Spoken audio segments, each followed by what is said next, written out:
Bismillahirrahmanirrahim. Assalamualaikum warahmatullahi wabarakatuh. Waalaikumsalam warahmatullahi wabarakatuh. Alhamdulillahirabbil alamin. Asyhadu an la ilaha illallah wa asyhadu anna Muhammadan 'abduhu wa rasuluhu sallallahu alaihi wasallam wa ala alihi wa sahbihi ajmain. Amma ba'd. Puji syukur kita panjatkan kehadirat Allah Subhanahu wa taala atas limpahan rahmatnya, limpahan anugerahnya, sehingga pada malam hari ini kita bisa kembali menghadiri acara majelis ilmu dalam rangka mencari ridhonya Allah. Salawat dan salam kita haturkan kepada junjungan kita Nabi besar Nabi Muhammad Sallallahu Alaihi Wasallam, para sahabatnya, para tabi'in tabi'ahum, man tabi'ahum bi ihsanin ila yaumiddin. Dan atas kehadiran Bapak Ibu semuanya, mudah-mudahan Allah memberikan ilmu yang bermanfaat dan barokah. Kita lanjutkan kajian kitab syahadah. Kalau di laptop saya sekarang sampai halaman 43 sekarang. Tidak tahu apakah yang lain sudah lewat atau belum.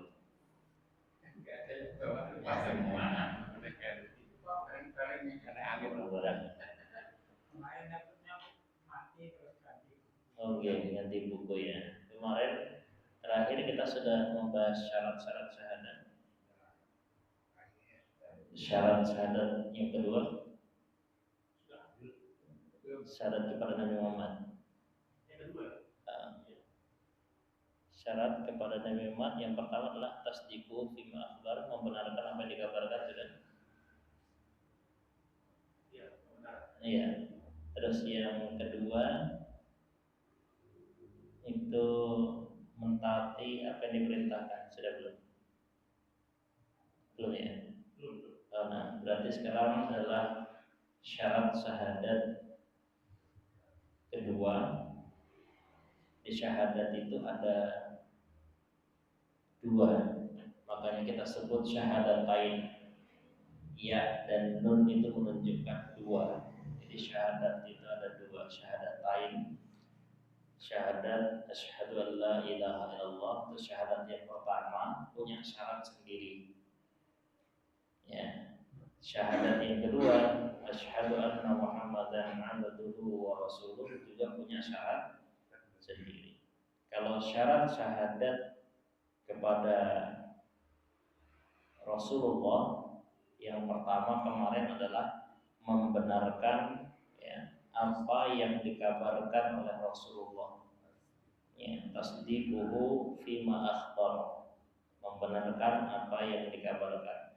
Entah itu masuk akal ataupun tidak, kalau kita berani bersyahadat, maka kita harus membenarkan apa yang dikabarkan oleh Rasulullah Sallallahu Alaihi Wasallam. Nah, yang kedua, ta'atuhu fima amara, taat kepada Nabi fima amara, terhadap apa-apa yang diperintahkan. Jadi kalau sudah ada perintah dari Rasulullah Sallallahu Alaihi Wasallam, maka harus kita taati, harus kita jalankan. Itu bukti kita bersyahadat kepada Rasulullah Sallallahu Alaihi Wasallam. Ibaratkan begini, ada atasan kita jenderal misalnya, kemudian dia mengutus seseorang untuk memberitahu, Pak Jenderal bilang kamu suruh datang sekarang. Kalau kita percaya pada utusannya ini, maka kita segera berangkat. Kenapa? Ini yakin betul orang ini benar. Tapi kalau ada orang yang selengean, sampai dipanggil Pak Jenderal, ngosok, kayaknya kok sampai tidak bisa dipercaya toh. Nah, ini berarti kita tidak percaya. Nah, ketika kita bersyahadat, bersaksi, ya, bahasa Indonesia bersaksi, bahwa Nabi Muhammad adalah utusan Allah, berarti kita harus yakin apapun yang diucapkan itu pasti dari Allah.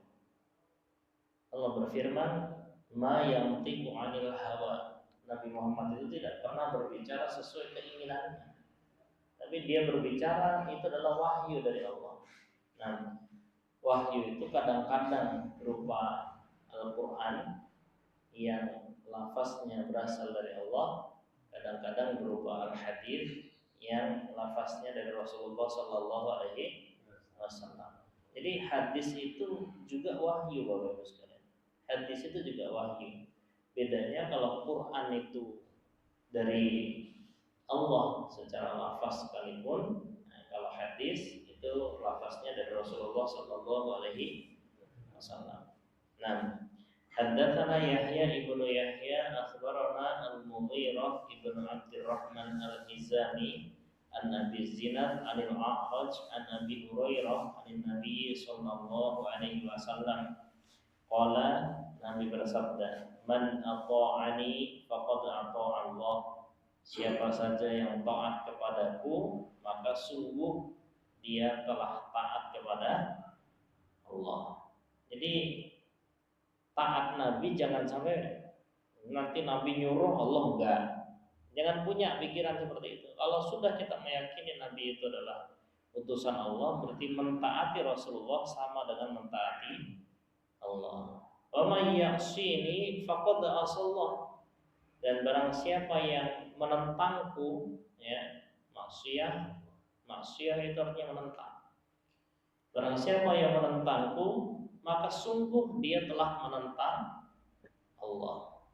Nah, jadi kalau kita berani menolak sabdanya Rasulullah Shallallahu Alaihi Wasallam, berarti secara otomatis kita itu sebenarnya menolak perintahnya Allah. Kadang-kadang ada, saudara sekalian, hadis sahih dalam Bukhari maupun Muslim, ada hadisnya yang sering dientai oleh umat ini. Kadang-kadang pentolan-pentolan umat lagi ngomong. Rasulullah Shallallahu Alaihi Wasallam bersabda, wa syarrul umuri muhdatsatuha, dan perkara paling jelek dalam agama itu adalah yang baru, yang tidak ada contohnya. Hadis selanjutnya, wa kullu bid'atin dhalalah, dan setiap bid'ah itu adalah sesat. Ini sabda Rasulullah. Kadang-kadang ada orang yang mungkin berlabel awam atau kadang-kadang bahkan berlabel ustaz, ngolok-ngolok dalil ini. Ulil bid'ah dhalalah, masuk ini dhalalah, loh. Itu yang bilang itu Rasulullah. Jangan remehkan ucapan Rasulullah Sallallahu Alaihi Wasallam. Orang yang sudah bersaksi asyhadu anna Muhammadar Rasulullah, maka dia tidak berani, seharusnya dia tidak berani mengomentari sabdanya Rasulullah Sallallahu Alaihi Wasallam. Itu adalah syarat yang kedua, taat terhadap apa yang diperintahkan oleh Rasulullah Sallallahu Alaihi Wasallam. Yang selanjutnya, ijatina bima naha anhu wa zajaw, menjauhi apa yang dilarangnya dan meninggalkan. Jadi apapun yang dilarang oleh Rasulullah maka kita tinggalkan.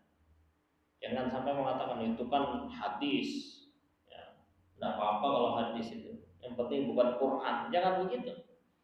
Nah, kita bersyahadat bahwa Nabi adalah utusan Allah, maka kita harus menjauhi semua larangannya.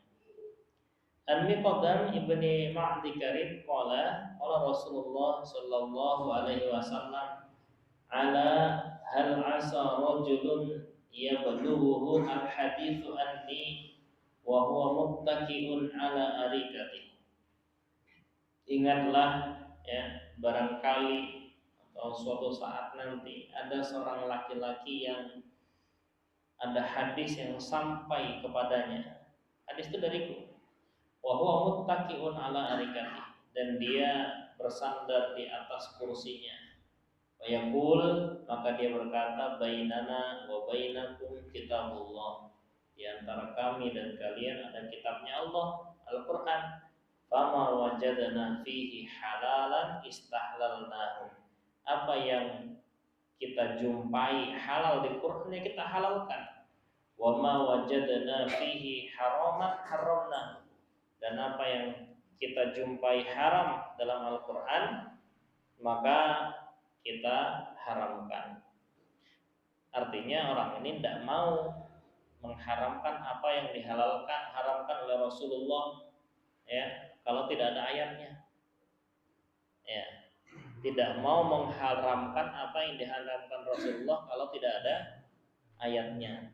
Mereka disebut Qur'aniyun, ya, bagus labelnya. Qur'aniyun itu orang-orang yang hanya berpegang pada Al-Quran, atau bahasa lainnya ingkarus sunnah, orang yang mengingkari sunnah dan percaya dengan hadis. Nah, wa innama harrama Rasulullah sallallahu alaihi wasallam kama harrama Allah. Sesungguhnya apa yang diharamkan Rasulullah hukumnya sama dengan apa yang diharamkan oleh Allah. Ini pernah saya ceritakan ketika saya kuliah dulu. Ada orang yang ketika diskusi kemudian saya membahas hadisnya begini, moro-moro sender. Maksud kita itu gini loh, hadis itu enggak usah terlalu dianu, yang penting itu di ayatnya ada. Sudah hadis ya, enggak tuh, jangan terlalu di langsung gitu ya. Besok tunggu ya, bawakan hadis. Hadisnya adalah hadis Abu Daud, jangan saya bacakan hadisnya. Ya, ini hadisnya tadi. Jadi suatu saat ada laki-laki yang ketika disampaikan hadis dari Nabi, dia bersender di kursi dan berkata, kita tuh punya Quran, apa yang kita jumpai di Qurannya pakai, apa yang kita jumpai halal di Quran kita pakai, apa yang kita jumpai haram di Quran kita pakai. Ini adalah orang-orang yang disebut ingkarun. Padahal banyak hal dalam Al-Quran itu tidak diharamkan, ternyata di Al-Hadis banyak keharaman. Contoh seperti nikah mut'ah. Nikah mut'ah kan tidak ada larangannya dalam Al-Quran. Di hadis sudah diharamkan. Ya, dan banyak ya. Daging yang haram dalam Al-Quran itu hurrimat alaikumul maitata waddama walahmal hinzir. Yang diharamkan itu daging babi, bangkai, darah. Nah, bagaimana dengan anjing? Anjing tidak diharamkan di dalam Al-Quran. Nah, ini hal yang patut kita pahami, bahwa apa yang diharamkan oleh Rasulullah itu berarti juga sama dengan diharamkan oleh Allah. Apa yang dihalalkan Rasulullah berarti sama dihalalkan juga oleh Allah. Itu harus kita yakini kalau kita bersyahadat. Jadi selain kita tadi itu membenarkan, terus menjalankan perintahnya, juga menjauhi larangannya. Nah, yang keempat ini yang biasanya agak berat ya. Yang keempat ini adalah la ya'budullaha illa bima syara'a. Tidak menyembah Allah kecuali dengan apa yang disyariatkan oleh Rasulullah sallallahu alaihi wasallam. Kadang kita berdiskusi dengan orang, kita kan sama-sama tidak tahu yang mana yang diterima, yang mana tidak. Pokoknya aku tak ibadah sakarepku, nanti terserah Allah nerima orang. Bapak Ibu sekalian, orang yang beribadah sesuai Quran hadis itu belum tentu diterima. Masih banyak faktornya, ada faktor niatnya, apakah niat kita sudah lurus atau tidak. Padahal sesuai loh, sesuai Quran hadis, sholatnya sesuai, puasanya, tapi apakah diterima? Tidak, Allahu a'lam. Tapi nek orang itu sudah secara syariat sudah salah, pasti tidak diterima. Dalilnya, man 'amila 'amalan laisa 'alaihi amruna fahuwa radd. Siapa yang beramal suatu amalan apa saja yang tidak ada perintah dari Nabi, maka pasti ditolak. Jadi jangan sampai kita terpengaruh dengan bisikan syaitan. Ya, kadang-kadang bisikan setan itu seperti itu. Dia membisikkan kalimat-kalimat yang seakan-akan itu solutif, baik, tapi ternyata itu menyesatkan. Termasuk diantaranya ketika mau beribadah, ya itu kan keyakinan kamu ibadah begitu, nah, keyakinan saya begini, ya nanti urusan Allah lah yang menerima. Jangan begitu Bapak Ibu. Pastikan bahwa apa yang kita lakukan itu sesuai Quran hadis, itu saja kita belum tentu diterima. Rasulullah Shallallahu Alaihi Wasallam bersabda, "Sallu kama ra'aitumuni usolli." Salatlah kamu seperti kamu melihatku. Nah, gimana? Siapa kamunya? Kamunya adalah para sahabat. Maka kita harus sholat berdasarkan apa yang dipraktikkan oleh para sahabat, karena sahabat yang melihat Rasulullah. Nah, sahabat yang melihat Rasulullah. Itu saja ketika kita sudah nyontoh sahabat, kadang-kadang belum diterima. Mungkin niatnya belum ikhlas karena Allah, dan mungkin ada faktor-faktor lain. Tapi kalau bisa aku tak sholat, isoku koyok ini ya sakar kuis nanti diterima ndak, itu urusan Allah. Ini pasti ditolak, ya. Pasti ditolak. Kenapa? Karena dia bersyahadat, harusnya dia tidak boleh beribadah kepada Allah kecuali sesuai syariat Rasulullah Sallallahu Alaihi Wasallam. Hadis Muslim, akhbaratni Aisyah anna Rasulullah Sallallahu Alaihi Wasallam qala, man amila amalan, siapa saja yang beramal amalan, suatu amalan. Kalau dalam ilmu nahwu, amalan ini namanya isim nakirah. Isim nakirah itu ciri-cirinya dia berakhiran tanwin. Ketika dia berakhiran tanwin berarti nakirah, maka maknanya adalah bentuknya bagaimanapun, ya, tempatnya dimanapun, waktunya kapanpun, dan pelakunya siapapun yang mengamalkan amalan, ya. Laisa alaihi amruna, tidak ada perintah kami di sana, bahwa raddun, maka itu pasti ditolak. Ini sabda Rasulullah. Sabda Rasulullah Shallallahu Alaihi Wasallam. Amalan apa saja, di mana saja, siapa saja yang mengerjakan, kapanpun waktunya, kok tidak ada petunjuk dari Rasulullah, maka itu pasti ditolak. Harus kita yakini itu. Jangan mengatakan terserah Allah, Allah yang menerima atau enggak. Yang penting aku beramal semauku sendiri loh. Jangan begitu. Pastikan amalan kita itu sesuai dengan sunnah. Kalau misalnya kok diterima, kita bersyukur kepada Allah. Seandainya tidak diterima, ya itu berarti ada hal yang perlu diperbaiki dalam diri kita. Nah, hadis selanjutnya masih hadis Muslim, nomor hadis 400. An Anas qala baina Rasulullah sallallahu alaihi wasallam dzata yaumin baina adhurina. Suatu saat Rasulullah sallallahu alaihi wasallam berada di tengah-tengah kami, perkumpulan kami, maksudnya tengah-tengah kami. Ilfatan. Ketika itu Nabi ngantuk sak ngantukan, bahasa kita sak seliutan. Ya sama dengan kita kalau lagi ngaji tuh, kita mau hilang gitu. Ngantuk sak ngantukan. Cuman bedanya kalau kita itu mimpi, kalau Nabi Uhud itu sedang menerima wahyu sebenarnya. Bedanya di situ. Kalau kita itu turu tenan ya. Kalau Nabi dia kelihatan ngantuk, enggak, sebenarnya dia proses menerima wahyu. Dan tsumma rafa'a ra'sahu mutabassiman. Ketika dia sudah kelihatan ngantuk, tiba-tiba bangun terus tersenyum. Ya sama dengan kita ya. Ya yang ngantuk harus pura-pura guyu gitu. Biar tak kelihatan ngantuk gitu. Nah, kalau Nabi ini betul-betul tersenyum karena tahu dia mendapatkan sesuatu. Faqulna, maka kami bertanya, ma adhakaka ya Rasulullah? Wahai Rasulullah, apa yang membuatmu ketawa atau tersenyum? Qala, Nabi bersabda, unzilat alayya anifan surah. Saya baru saja mendapatkan sebuah surah, mendapatkan wahyu. Faqara'a, maka Nabi membaca, Bismillahirrahmanirrahim. Inna a'tayna kal kautsar. Sesungguhnya kami memberimu al-kautsar. Fasholli li rabbika wanhar. Maka salatlah karena Tuhanmu dan menyembelihlah. Inna syani'aka huwal abtar. Sesungguhnya orang yang membencimu adalah orang-orang yang terputus. Kemudian qala, bertanya Nabi, atadruna mal kautsar? Tahu enggak kalian apa telaga kautsar itu? Faqulna, maka berkata kami, Allahu wa rasuluhu a'lam. Allah dan Rasulnya yang lebih tahu. Qala Nabi bersabda, fa innahu nahrun wa'adanihi Rabbi azza wa jalla.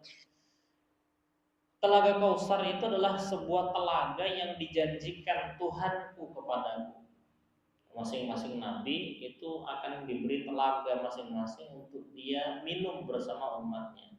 Nah, telaga Kausar ini adalah telaga yang dijanjikan khusus untuk nabi dan umat Islam. Mudah-mudahan kita bisa hadir ke sana. Alaihi khairun katsirun.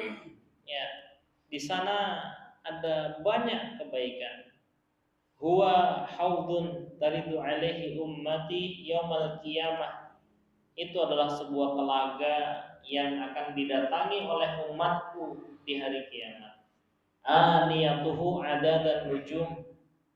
Ya, jumlah dari timbanya atau gayungnya itu sebanyak jumlah bintang di langit. Fayuhtalaju al-'abdu min, maka ternyata ada hamba yang ditolak atau diusir dari telaga itu. Jadi dia adalah umat Islam, datang ke telaga Kausar diusir oleh Allah. Naudzubillah min umat Islam datang ke telaga Kausar, yang lain diterima, disuruh minum, yang ini diusir oleh Allah. Nah, fa'akul, maka aku akan bertanya, Rabbi innahu min ummati. Ya Allah, itu kan umat saya, kenapa aku tidak boleh masuk? Katanya telaga Kausar ini untuk saya dan umat saya, itu umat saya, kenapa tidak boleh masuk dia? Fa'akul, maka Allah berfirman, ma tadri ma ahdathat ba'daka. Kamu tidak tahu apa yang dia perbaharui setelah kematianmu. Artinya, kamu tidak tahu bahwa dia berbuat bid'ah setelah kematianmu. Kemarin di At-Taqwa dibahas salah satu bid'ah yang terjadi di zaman sahabat, sampai sahabat marah-marah Abdullah bin Mas'ud. Pakaiannya Nabi belum robek, belum rusak, wadah-wadah makan minumnya masih utuh, kami masih hidup, kamu kok sudah bikin sendiri kegiatan? Kalau kamu bikin sendiri kegiatan, pernah disampaikan di sini belum ya? Pernah ya? Tentang ayo bertasbih bersama, ya bertahlil bersama. Nah, itu yang dimaksud di sini. Itu yang dimaksud di sini. Allahu a'lam. Ada contohnya gitu ya. Mata dari ahdathat ba'da. Kamu nggak tahu apa yang dia lakukan, pembaharuan yang dilakukan setelah kematianmu. Bapak Ibu sekalian, ilmu itu dibagi Allah menjadi dua, akliyah dan nakliyah. Kalau kita sebut dalil akal dan dalil nakli, kan gitu ya. Nakal itu tekstual, ayat. Ya, kalau akliyah itu akal. Nah, akal itu harus selalu berubah. Kalau tidak berubah, ketinggalan zaman. Coba jangankan zaman saya, zaman jenengan, zaman saya itu SD itu, kalau mau komunikasi dengan kakak yang di luar pulau, itu harus kirim surat ke pos, kirim surat 3 hari nyampe di sana, nanti dibalas 3 hari, seminggu. Gitu, pernah ngalamin ya jenengan? Coba sekarang masih ada orang ke pos. Diketawain sama tukang posnya, ngapain kirim surat gitu. Kecuali surat lamaran kerja kan begitu ya. Ini menunjukkan ilmu akal itu harus selalu berubah. Zaman dulu pakai HP kakak saya tuh, pertama kali punya HP Samsung yang gede. Itu yang punya satu, itu yang lain iri semua. Satu-satunya yang punya dia. Nah, sekarang jenengan pakai HP itu digoyo. HP titat-titut gitu. Enggak tahu, teknologi akan terus berkembang. Itu ilmu akal ya. Tapi ilmu nakal, ilmu agama enggak boleh berubah sedikit pun. Sejak zaman Rasulullah sampai sekarang enggak boleh dirubah. Nah, begitulah agama. Agama itu ilmu nakal, ilmu syar'i. Sholat itu dari zaman dulu ya, takbir ya menghadap kiblat. Dalilnya menghadap kiblat. Jangan dirubah. Ini, ini, oh ini. Kapan dia berubah? Berarti dia sesat. Akan ya?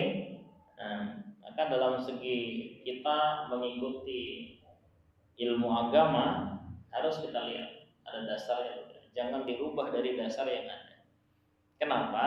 Karena dikhawatirkan nanti kita termasuk orang yang ditolak oleh Allah di telaga.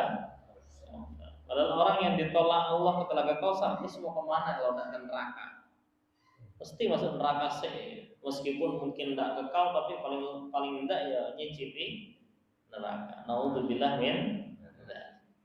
Nah, jadi syarat syahadat kepada Rasulullah Shallallahu Alaihi Wasallam itu ada 4. Yang pertama, percaya betul, yakin betul dengan semua kabar yang disampaikan. Yang kedua, mengerjakan apa yang diperintahkan. Yang ketiga, menjauhi apa yang dilarang. Yang keempat, tidak mau ibadah apapun kecuali berdasarkan petunjuk Rasulullah Shallallahu Alaihi Wasallam. Ini adalah syarat kita mengucapkan asyhadu anna Muhammadar Rasulullah. Kapan kita tidak memenuhi syarat ini? Kita bersyahadat, tapi apa yang dilarang Nabi panggah ditabrak. Ya, tidak sesuai syarat. Sama dengan orang sholat, dia tidak wudhu, maka selama itu syahadatnya tidak diterima. Iya, syahadatnya batal, nggak sah. Nah, kembali lagi kita belajar kitab ini untuk diri kita sendiri, bukan untuk menghukumi orang. Dan sampai salah, kita belajar rambu lalu lintas itu biar kita tidak melanggar lalu lintas, bukan jadi pemalak. Begitu ada orang, itu udah sesuai langsung dikejar, ayo tilang, bayar sama saya. Sama dengan belajar kitab syahadat ini, kita bukan untuk menghukumi orang, tapi untuk membenahi diri kita sendiri. Jangan belajar ini kemudian kita tahu misalnya ada orang yang beribadah tidak sesuai dengan apa yang disyariatkan Rasulullah, langsung bilang berarti kamu kafir, kamu neraka. Jangan begitu. Ini salah tangkap namanya ya. Jadi manfaat dari ini semua adalah untuk mengajari kita bersyahadat yang benar. Nah, jadi Bapak Ibu sekalian, dari hadis-hadis ini kita sudah sampai pada akhir dari kitab syahadat. Di syahadat kalau kita lihat itu ada 2. Syahadat asyhadu an la ilaha illallah, itu ada rukunnya. Rukun yang pertama ya. Rukun yang pertama itu adalah meniadakan atau menafikan semua ibadah kepada siapapun ya. Yang kedua, rukunnya adalah menetapkan ibadah hanya kepada Allah. Ini rukunnya. Sementara rukun syahadat yang kedua itu juga ada 2. Yang pertama, yakin betul bahwa Nabi itu adalah hamba Allah. Dia tidak punya sifat uluhiyah. Ketika hamba Allah itu sudah meninggal, maka selesai urusannya. Enggak mungkin lari ke dunia terus ngurusin orang ini. Enggak. Zaman sahabat itu ketika Nabi wafat ya sudah selesai. Enggak ada kemudian dapat sahabat kemudian saya dapat mimpi Nabi nyuruh begini. Enggak ada. Selesai urusannya. Ya. Yang kedua, yakin betul ya bahwa Nabi Muhammad ini adalah utusan Allah. Namanya utusan Allah kita yakini, berarti kita harus percaya bahwa apa yang dibawa itu adalah sebuah kebenaran. Nah, kalau syarat syahadat kepada Allah, la ilaha illallah kemarin ada 8. Ya, masih ingat atau sudah tak ingat? Ya, ada 8. Yang pertama kemarin adalah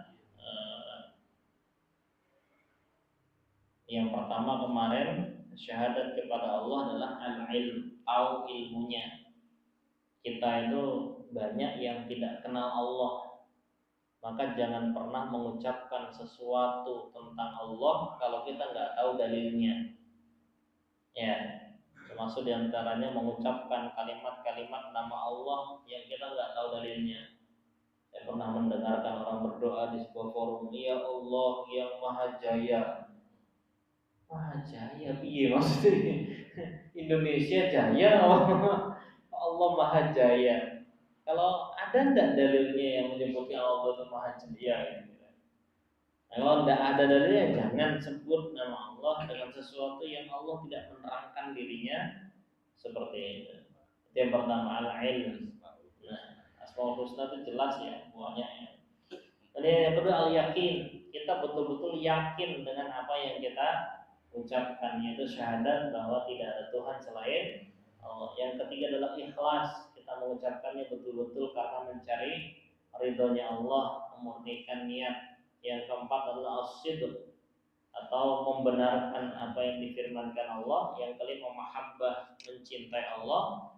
Nah, yang keenam adalah tunduk, al-inqiyad, tunduk pada syariatnya Allah. Dan yang ketujuh adalah menerima semua syariat Allah. Yang kedelapan, mengkufuri peribadatan atau sesembahan selain Allah. Itu syaratnya.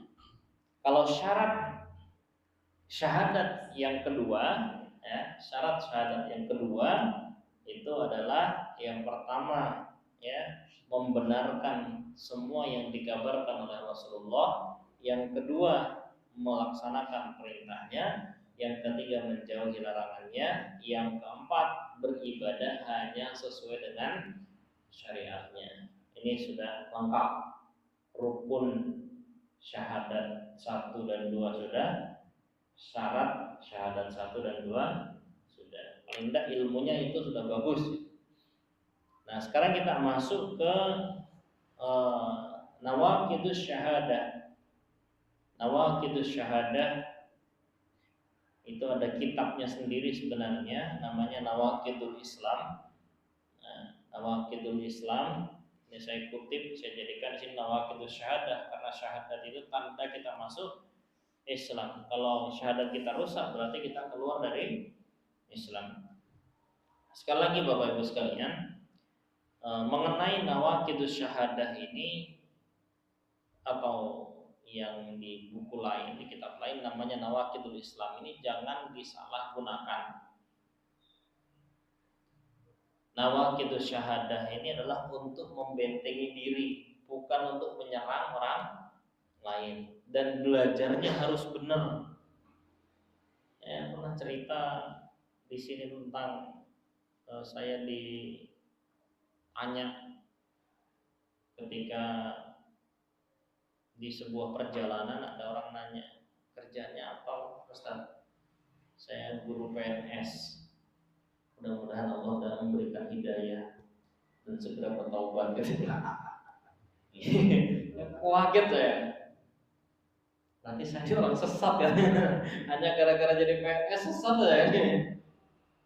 Sebentar mau tak kupas wong ini. Tanya nih, kok bisa saya dianggap tidak dapat hidayah karena jadi PNS? Loh, apa jangan tidak pernah belajar Nawaqidul Islam? Ini pernah saya bilang.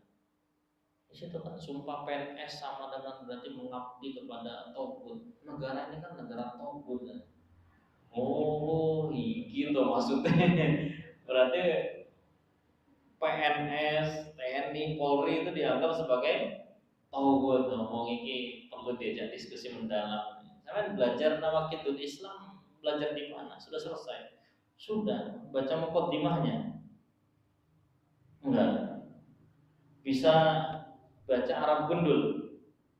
Enggak. Mesti awalnya salah kajian. Kita buka di internet, saya bacakan muqaddimahnya. Kemarin di Darul Asfa saya tunjukkan muqaddimahnya. Muqaddimahnya. Bahwa yang menulis ini mungkin insyaallah ini waktunya perlu diterangkan luasnya. Kalau di pertemuan berikutnya saya berikan, kalau perlu di setel di sini biar bisa lihat semua. Yang menulis kitab ini tuh ngomong bahwa kitab ini adalah untuk membentengi diri dan keluarga, bukan untuk menghukumi orang. yang bisa menjalankan hukum ini adalah orang yang ditunjuk sebagai mufti atau qadhi. Kalau qadhi itu hakim, tapi kalau mufti itu hakim agung, lebih tinggi lagi. Lah syarat menjadi mufti ini harus sampai ke level mujtahid. Siapa mujtahid itu? Satu, hafal Quran. Dua, hafal 200.000 hadis. Tiga, ngerti ilmu nahwu, shorof, balaghah. Ya, nah, itu termasuk dalamnya balaghah ya. Yang keempat, dia ngerti ijma' qiyas. Yang kelima, banyak yang dia pahami. Nah, sekarang jenengan jangan sekali-kali mengkafirkan orang yang tidak hafal Quran. Hafal Quran enggak, mengkafirkan orang dikit-dikit kafir dikit-dikit. Hanya karena belajar kitab ini separuh-separuh. Nah ini yang saya maksud di kitab syahadah ini. Ini harus belajarnya benar supaya kita tuh tidak dijadikan ini sebagai alat untuk menjadikan diri kita teroris. Yang sedikit-sedikit orang kafir tauhid dan sebagainya. Itu karena salah dalam memahami dalil. Makanya orang itu bagus menjadi orang yang tahu diri. Kan level manusia ada 4. Yang pertama, al-insanu ya'lamu annahu ya'lam. Manusia yang tahu kalau dirinya itu tahu. Ini artinya orang alim yang mengamalkan ilmunya. Wah, dia gini, memang dia alim dan dia memang mengamalkan ilmunya. Ini yang paling tinggi derajatnya. Yang kedua, ini rada kurang pas. Al-insanu la ya'lamu annahu ya'lam. Manusia yang tidak tahu kalau dirinya tahu. Dia seorang ulama tapi tidak paham kalau dirinya itu ulama. Dinut orang tapi dia tidak bisa memberikan contoh yang baik. Dia kelihatannya ulama tapi dia nggak peduli dengan keilmuannya. Ini kurang bagus. Ini kalau disetarakan dalam Al-Fatihah sama dengan Al-Yahud. Al-Yahud, orang Yahudi adalah orang yang ngerti ilmu tapi tidak mau mengamalkan ilmu. Yang ketiga, al-insanu ya'lamu annahu la ya'lam. Manusia yang tahu kalau dirinya nggak tahu. Penting tahu diri itu Bapak Ibu sekalian. Seseorang bisa mencapai titel S1, S2, S3, tapi bisa saja dalam ilmu agama dia awam, nol. Saya bisa sekolah sampai S3, tapi coba urui bahasa Jepang, nol. Jadi jangan mentang-mentang orang itu sekolahnya tinggi, kemudian dia sudah meyakini bahwa dia sudah pintar semuanya. Belum tentu bacanya benar. Nah, maka tahu diri, saya levelnya level awamun nas, saya levelnya level tolib, saya levelnya level ustaz, saya levelnya level mufti. Levelnya awamun nas tapi dia bertindak sebagai mufti yang gampang menghukumi orang. Ditanya bahasa Arab nggak bisa, ditanya usul fikih nggak bisa, nah terus kok bisa menghukumi, pakai hukum apa kamu? Ini adalah salah satu unsur perusak agama yang namanya mujtahid jahil. Iya. Siapa dia? Orang yang suka berijtihad tapi dia adalah orang bodoh sebenarnya, tidak sampai ke level itu. Dan yang paling terakhir Bapak Ibu sekalian, itu adalah al-insanu la ya'lamu annahu la ya'lam. Ini lebih parah mana ini? Manusia yang tidak tahu kalau dirinya tidak tahu. Dalam tingkatan ilmu namanya jahil murakkab, bodoh kuadrat. Orang itu nek bodoh tapi tahu diri dia mau belajar, tapi nek bodoh kuadrat sudah tidak tahu ngotot. Biasanya nek debat cirinya pokoknya sudah. Wes diajak ngomong ndak seriutik, pokoknya kudu ngene wes. Nek ndak ngene ndak iso. Kalau disuruh tanya dalil ndak tahu tuh ndak bang. Ya itu pokoknya. Nah, insyaallah akan kita bahas pada pertemuan berikutnya tentang nawaqidul Islam. Kalau perlu saya berikan materi tentang dua sisi dari nawaqidul Islam biar kita tidak salah gitu ya. Pedang itu bisa bermata dua, bisa bagus untuk kita, bisa menjadi mudarat bagi kita kalau tidak tahu cara menggunakannya. Jazakumullah khairan. Mungkin sebelum kita tutup ada yang mau bertanya, dipersilakan. Cukup? Jazakumullah khairan. Banyak kekurangan, mohon maaf yang sebesar-besarnya.